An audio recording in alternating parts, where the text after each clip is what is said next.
inay arrintaas u yeeshaan fiiro gaar ah oo ay ka qayb qaataan sidii loo dhisi lahaa loona hirgelin lahaa dhismaha dekedda Hobyo.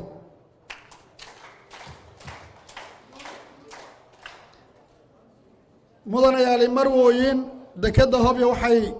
u tahay muhiim dhaqdhaqaaqa ganacsiga iyo horumarka deegaanada Galmudug waxaana isbedeli doona qiimaha nolosha deegaanka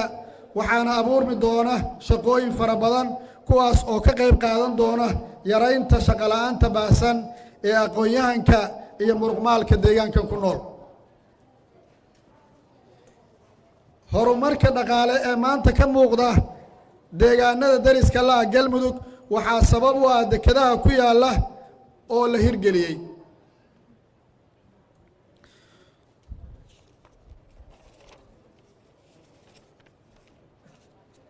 mudanayaal marwooyin waxaan ugu baaqayaa mas'uuliyiinta dowlad goboleedka Galmudug ganacsatada iyo dadka kale ee deegaanka inay ka faa'iideystaan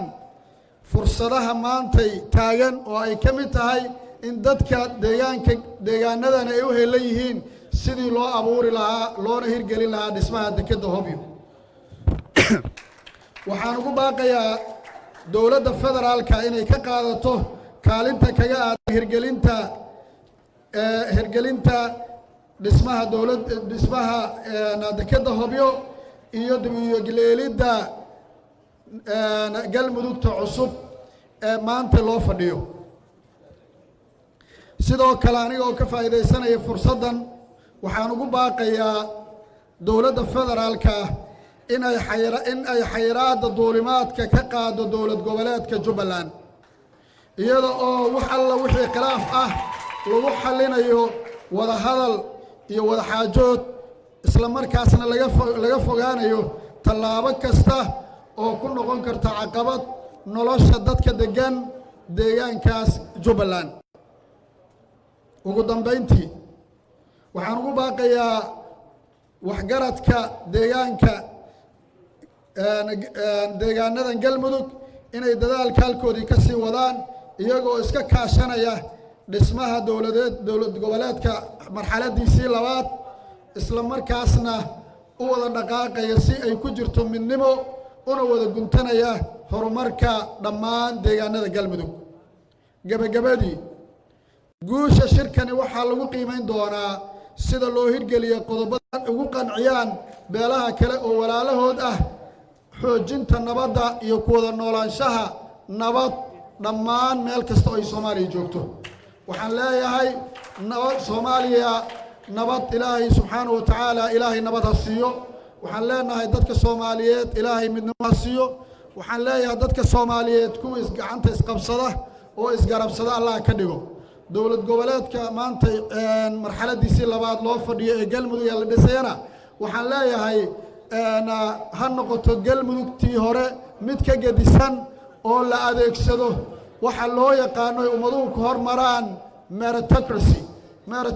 waxaa la yiraahdaa in qof kasta loo dhiibo hawshii loogu talagalay iyo hawsha uu ku fiican yahay. gabyaa noqdo farsamo yaqaan noqdo hogaamiye noqdo. aad iyo aad u mahadsantihiin. wassalaamu calaykum waraxmatullaahi wabarakaatu.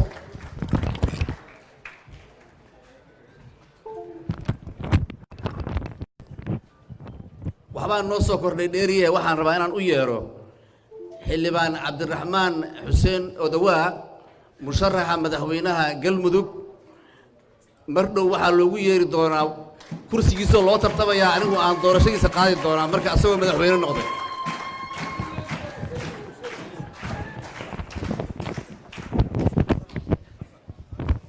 بسم الله الرحمن الرحيم الحمد لله رب العالمين والصلاة والسلام على أشرف المرسلين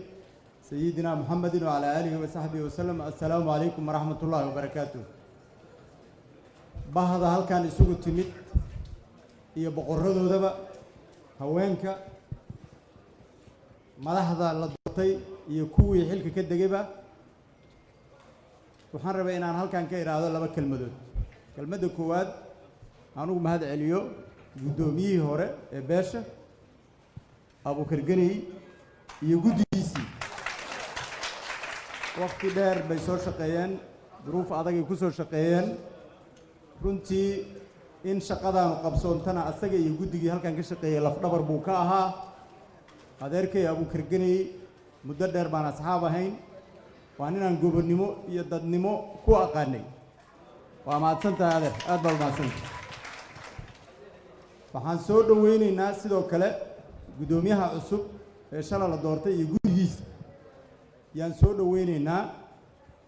gudoomiye Professor Abdullahi Shirwa oo asagana aan ahayn shaqo wadaag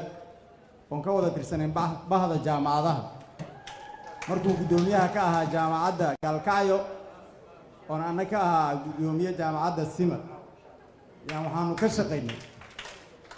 in jaamacadda Gaalkacyo ay dalladda jaamacadaha ee la yiraahdo Somaliland ay ka noqoto xubin anigoo 2004 ku yimid magaalada Gaalkacyo qiimeyn ku socday markaas laga bilaabo ilaa haddana waa wada shaqaynaynay marag ma doonto weeye waxa uu qabtay Professor Shirwa shaqadiisu shaqo u baahan ma ahan marqaati uma baahno caawa dadka Gaalkacyo ka yimid oo saaka ka soo baxay nala jooga oo u baahnaa awalna ay ahayd inay 24 saac ku qaadato Professor soo dhawow waxaa laga rajaynayaa inaad shaqadaas kala gaarsiiso dadka Soomaaliyeed waxaan rabaa inaan ku soo gabagabeeyo ilaahay wuxuu yiri inna ja'alnaakum shu'uban wa qabaa'ila litacaarafu inna akramakum 'inda Allahi atqaakum kulanka beeshaan ay yeelatay oo nabadeed wuxuu qayb muhiim ah ka yahay in nabadda Soomaaliyeed la helo dadka ayagu nabada yaa nabad la noqdo dariskooda dadka dariskoodu nabad yahay yaa nabad la noqdo dalkooda dalkii nabad ahaana dalalka kale nabad la noqdo marka nabadiinu dadka Soomaaliyeedna waa inaad u fasirtaan adinkuna u aamintaan inay tahay nabad Soomaaliyeed nabad deegaanka nabad galmudug waxaan rabaa inaan ku soo gunaanado baraarugii halkan ka bilowday ee Professor Shirwa lagu doortay waa inuu dhuusamareebna geeyaa galmudugta cusub markii la dhisayna qof karti iyo aqoon la aad doorataan oo aad qofka ku doorataan tabartiisa maadaama marka hadda aysan xafladii murashaxnimada ahayn dhammaantiin waxaa idinku casuumayaa haddii ilaa yidhaahdo adinka iyo dadka kale ee reer galmudug ee ku kala sugan afka ceeldheer ilaa afka balambal afka Gaalkacyo ilaa afka Gurceel inaad xafladeyda ku dhawaaqista murashaxnimada uga soo qayb gashaan magaalada Dhuusamareeb haddii ilaa yiraahdo invitation kale waa soo gaari doona aad baa u mahadsantahay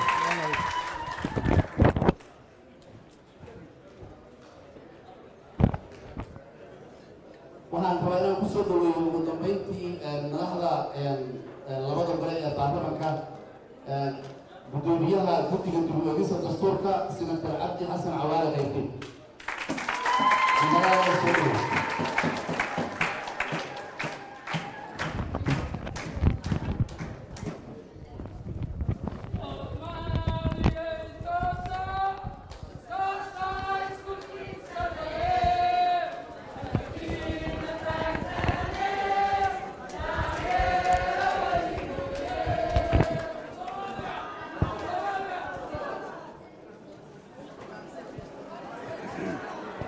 بسم الله الرحمن الرحيم بسم الله الرحمن الرحيم الحمد لله رب العالمين الصلاة والسلام على رسول الله صلى الله عليه وسلم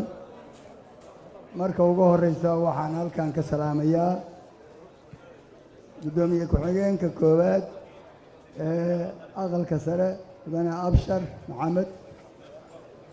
waxaan salaamayaa xubnaha golaha baarlamaanka federaalka waxaan rabaa halkan inaan ka salaamo labada muxuu ahaa reer galmudug golayaasheeda baarlamaanka iyo muxuu ahaa heer maamul wasiirada ka jooga waxaan salaamayaa marka hore ugu horeysa halmaan hadalkuma jira walaashay Batuule Axmed Gaballe marwada Soomaaliya gabdhaheeda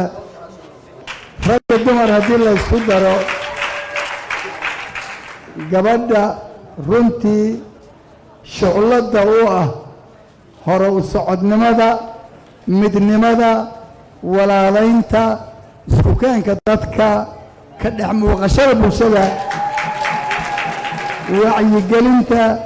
waxaan leeyahay batuulo allaha ku barakeeyo si gaar ahaan runtii kuugu hambalyaynaynaa waxaan rabaa sidoo kale walaashay marwada madaxweynaha galmudug marwo walaashay xakiimo inaa ilaahay soo dhowow inaan rabo waxa weeye halmaan hadal kuma jira marka ugu horraysa waxaan rabaa inaan soo dhoweeyo guddoomiyaha iyo guddoomiye ku-xigeenka iyo golaha hoggaaminta habargidir oo maanta halkaan fadhiyo oo isdoortay waxaan soo dhoweynayaa oo intaasoo dhan aan rabaa inaan mudnaanta ka siiyo guddigii hoggaaminta shirka oo soo waday muddada dheer dibadda muqdisho iyo halkaan oo ay muddo 2 bilooda ka wadeen oo uu hoggaaminayey cabdi dheere waxaan rabaa inaan guddigaasna iyo saraakiishii iyo guddiyadii kala duwaneedoo la shaqaynaysay inaan soo dhoweeya ayagana waxaan soo dhoweynayaa haani guntay ka talantaa as-aaskii habargidir odagii 25ka soo waday abuukar ganey oo intaas u soo dhabar adeygay halkaanna soo gaarsiiyey beesha hoggaankeeda waxaan rabaa inaan runtii qof waliba ku salaamo mudnaanta gabdhaha reer galmudug ee halkaan fadhiya iyo reer habargidir intaba inaa idhaahdo qof waliba maskabuka uu ku fadhiyo sharafta uu iyo magacaabidda uu leeyahay ayaan meeshiisa ku salaamayaa waxaan kaloo salaamayaa ka soo qaybgalayaasha dhammaantiin intaa kadib waxaan rabaa inaan warka wixii la odhan lahaa runtii anaa harin lama yidhaahdo guddoomiyaha ayaa warkiisa ku dhammayd waxaan rabaa inaan guddiga idhaahdo guddiga hoggaaminta habargidir inaan idhaahdo ujeeddada loo doortay oo ahayd hadafka iyo ujeeddada loo doorto ahayd midnimada horumarinta dib u heshiisiinta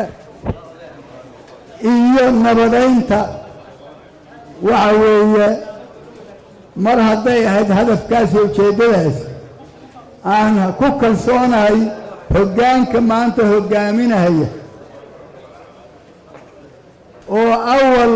ilaahayba markii hore u diyaariyey inuu mar walba horumar iyo bulshadan soomaaliyeed inuu ka shaqeeyo walaalkeen cabdulqaadir inti waxaan kalsooni badan ku qabaa waxa laga sugahayo iyo wax ka badanba inay ka soo dhalaalhayaan waxaan leenahay arrintaasi leg dheelalaabo laguma cuno leg dheelalaabo laguma cuno shuruucow awal haddaad waddadii ku guulaysatay waxaa lagaaga fadhiyaa inaad dadka reer galmudug ma ahan keliya habargidir dadka reer galmudug xagloodu is eegahayaan anigoo kugu malaynaa karti badan inaad midayso ood u hawl gasho ood hoggaan u noqoto adigiyo walaalkay cabdulaahi waxaan idin leeyahay allah idinla garab galo waxaan rabaa arrinta walaalkay uu ka hadlay guddoomiyuhu oo ahayd arrinta dekedda hobyo sida la sheegay waxaa ku baaqay inay maalgelinahayaan dalaan saaxiib nahay waa dhoweyd markii la saxiixay waxaan idhi facebook waxaan ku soo dhigay waa soo dhowaynayaa laakiin rub ku sug baan idhi ma garatay waxaan rabaa reer galmudug ma hoola la'a ma hanti yara'a ma dad la'a waxa weeye dekeddan inaysan hadda wixii yimaada oo khayra waa soo dhowaynaynaa heshiiskaas in ilaahay ka keeno waa soo dhowaynaynaa in dowladda qatar ay dhisto waa soo dhowaynaynaa laakiin gabadhii waxay tidhi haddii qaadigii la waayey oo isku kaayo meherin lahaa ma loo fadhinahayaa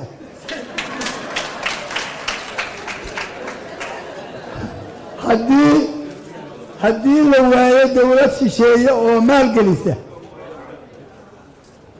ma loo fadhinaya yacni raaligelin baan ka bixinaya arrintaas gabadha aan leeyahay ma garanaysaa waxa weeye ma loo fadhinayaa maya weeye waxa weeye laga bilaabo inta yada halkan joogta iyo inta kale oo naga dambaysa ee reer galmuduga anigu waxaan qabaa marka hore kow isku tashigu inuu noqdo annagu inaan wax qabsanno inuu noqdo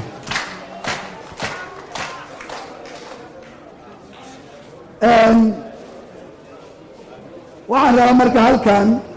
inaan runtii uga jeedino baaq sidii walaalkayba u sheegay muxuu ahaa madaxda iyo guddiyada dadkan loo xil saaray inay galmudug maamul samaynteeda ugu hawl jira waxaan la qabaa walaalkay intuu soo jeediyo ah inay noqoto mid daahfuran inay noqoto mid cad inay noqoto mid cid waliba kaalinta ay ku leedahay iyadoo xor ah oo xalaal ah in laga qayb qaato arrintaa weeye midda aan rabnaa inaan gacan ka geysanno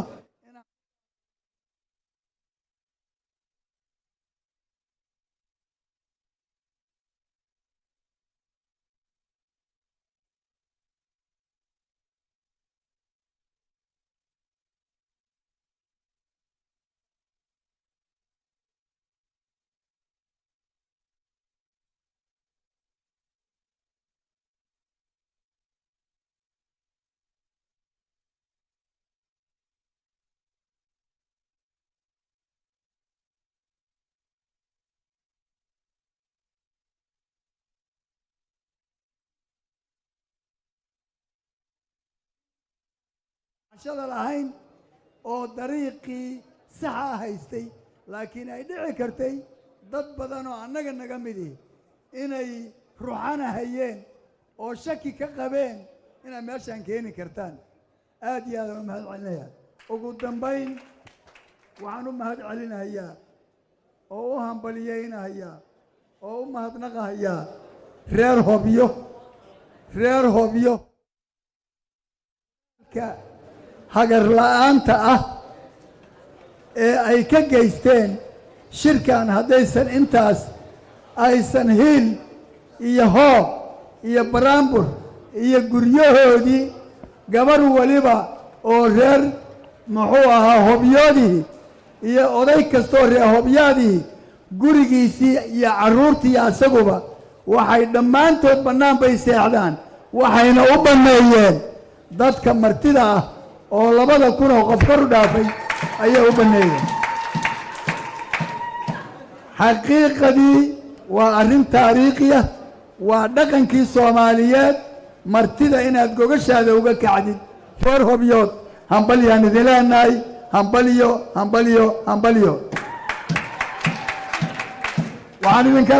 waxaan abaalmarin marka hore idinkaga dhigaynaa inaad maamulka aad tabaysaan inaan hagar la'aan iyo si lilaahiya inaan idinla dhisno aad iyo aad aa u mahadsantihiin asalaamu calaykum waraxmat ullahi barakatu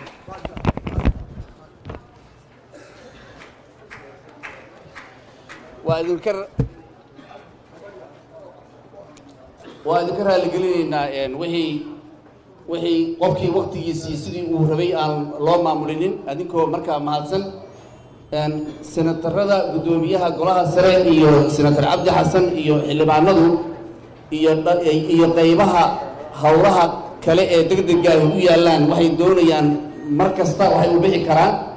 inay safar galaan marka ogaada haddii annaga oo hawsha wadna ay baxaan waxay u fasaxan yihiin markii xaaladooda la gaaro inay hawshoodii kale iyo howlahooda u gudbaan waxaan rabaa inaan ku soo dhoweeyo suldaan mustaf maxamuud awsed oo ku hadli doona magaca golaha dhaqanka ee shirka hobyo suldaan dhaqanka adoo ku hadlaya soo dhowo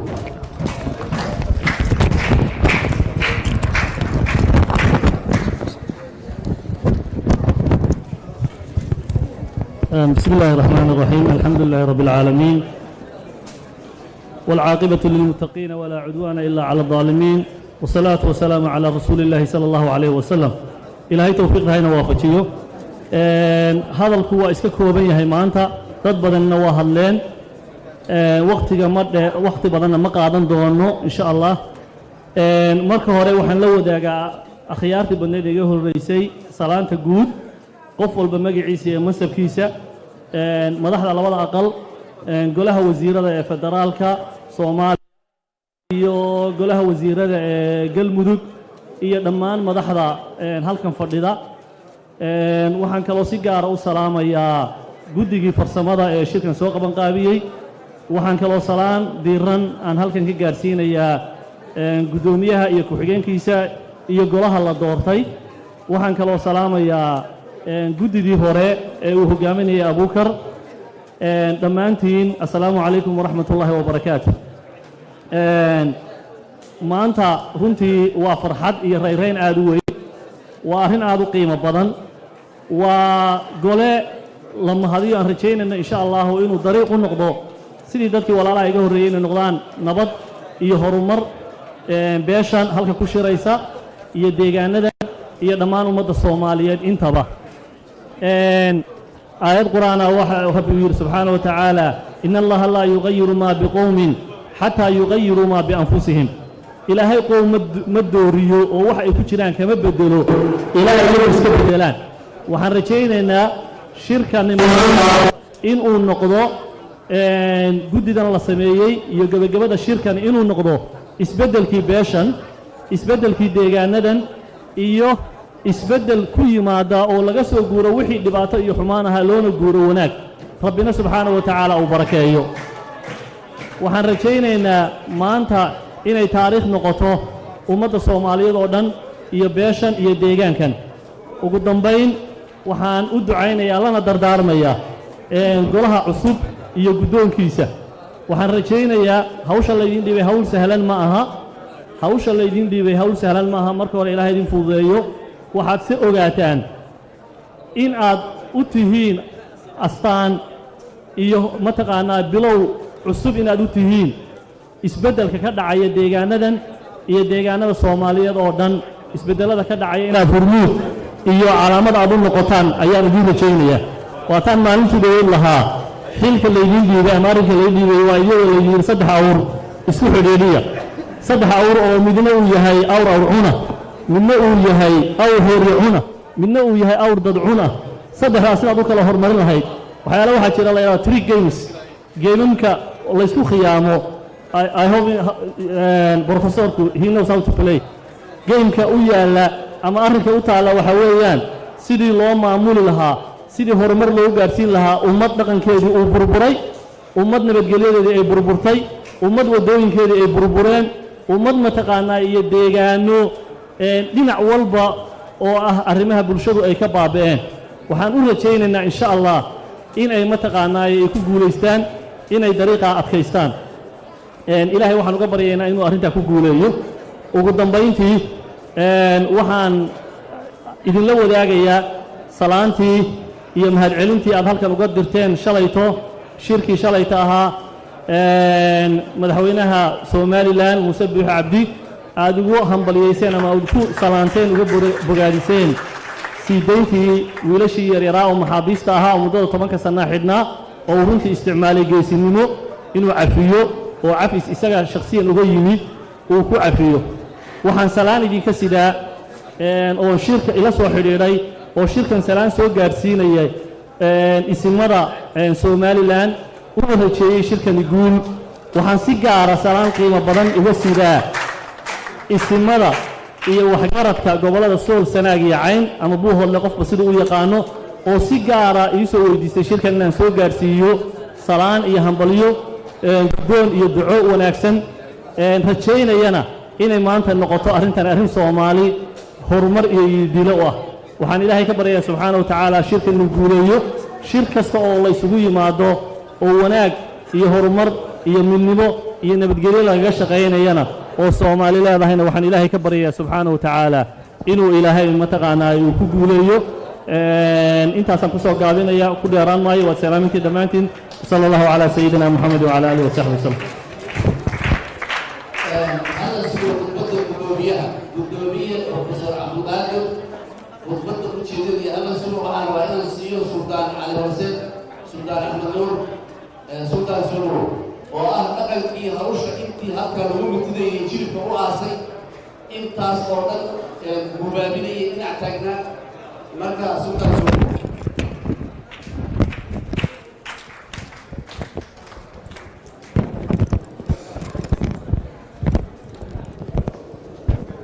بسم الله الرحمن الرحيم الحمد لله والصلاة والسلام على أشرف المرسلين سيدنا محمد تسليما كثيرا كبيرا والله هدي مركب كواد قفل باب الدرجة وهلك كوفا ديال السلام يا سلامة إسلامك السلام عليكم ورحمة الله وبركاته ما هاد علم هدي نقول لهاد يهدي وركلا أهان لهاد يهدي تاريخ أهان لهاد يهدي هول كلا لقاها دي لهابا لما هو لقاها أنا ويرجع كريو هالرباين أنا كنت أرسلها وحوي شغال لقبت شغال بركي لقبته شغال كلا نوب بنا بحنا وحال ويا قال ذاتك يا بكلة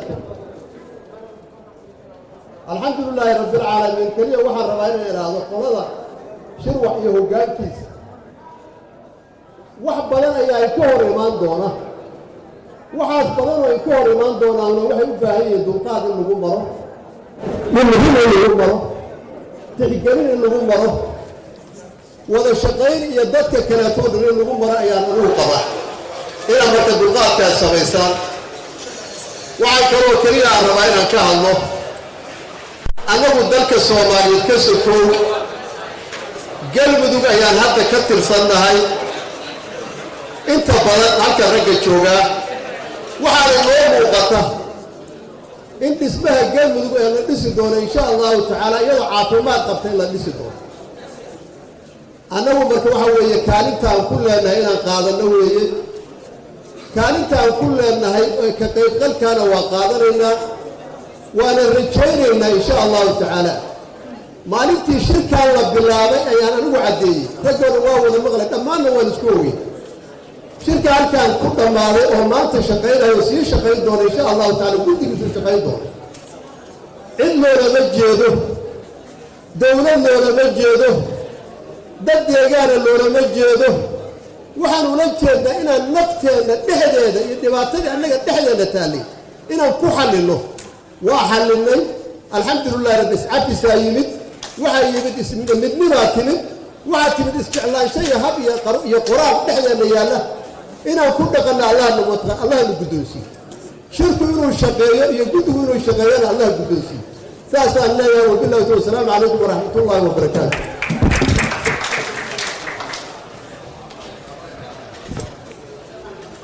qof kasta oo mudnaa oo aan hadlin qof kasta oo maxaan ku rahdaa rabay inuu dadkan burhaan ka buuxiyo dhammaantiin raalli ahaaba waan soo dhowaanay waxaan rabaa inaan ku wareejiyo professor Abdulqaadir Maxamed Shirwac gudoomiyaha golaha hogaaminta ee beesha Habargudud welcome adiga iyo dadkaagii oo ku sugaya iyo burhaankaada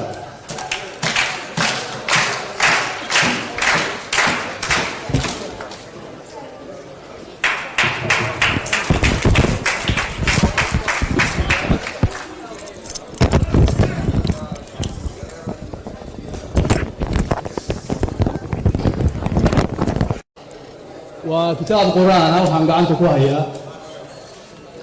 وأن روا إن أن هوشاد نوع إجمتين يعني ويلي وشرع الإسلام كتر هذه الوجوه قام إن السيدة هاي هذه أبي هذه آمنات يدعى النمو أن وغشة غيره أما وغشة غيره أنا يبغى لها دنبا برنامج كاد نوع دورته hadday suurtogeli weydana kusii dhegi mayno sidii dabeecaduhu ahaayeen khaladkaan noo sheegateen haddaan sixi weyno haddii eebba yidhaahdo waan ka huleelayna waxaa intaa uga hormariyey salaantii madaxda fadhida ee magacyada kala duwan ku fadhida qof walba maqaamka uu ku fadhiyo ayaan ku salaamayna assalaamu calaykum waraxmatullaahi wabarakaatu waan ogahay waa waqti dambe dad baa safar gelaya waxaan rabaa inaan mar haddaan sheegay ballantii aan qaadnay sidaan jecelnahay inay u dhacdo oon u oofino inaan mahadnaq u soo jeediyo hawshaan dadkii bilaabay ilaahay falligii ku suurtogeliyey inay halkan soo gaarto guddiyadii kala duwanaa sahanka qoladii ugu horreysay ee ku yimid Hobyo oo go'aanka la wadaagay qolooyinkii xamar ka soo diray ee saraakiishii bilowday dabeetana la go'aamiyey shirku inuu ka dhaco Hobyo guddigii farsamada ee halkaa u dhabar adeegay ee muddo hawshaa waday guddoomiyaha Cabdidheere uu hoggaanka u hayay sanadihii badnaa guddoomiye Abuukar Galey ee hawshan soo waday ee la wada qiray sidoo ugu dhabar adeegay nasiib wanaag haddana kamida guddiga hoggaaminta kamida golaha hoggaaminta kamida dhammaan martigeliyaasha reer Hobyo gabdho iyo wiilal iyo rag iyo odayaal iyo dhalinyaraba leh ee heeganka u ahaa kontonka maalmood ee halkaa lagu shirayey guddoomiyaha iyo guddoomiye ku-xigeenka degmada iyo guddiga deegaanka Hobyo dhammaan inaan u mahad celinno sida quruxda badan oo rag iyo dumarba leh ay arrintaa u soo dhaweeyeen oo guddoomiyaha iyo guddigiisaba uga mahad celinayna dhagax dhigii maantay ay u dhagax dhigeen halkii guddiga goluhu oo hawsha ku wadi lahaa dhismihii in laga bilaabo ee maantay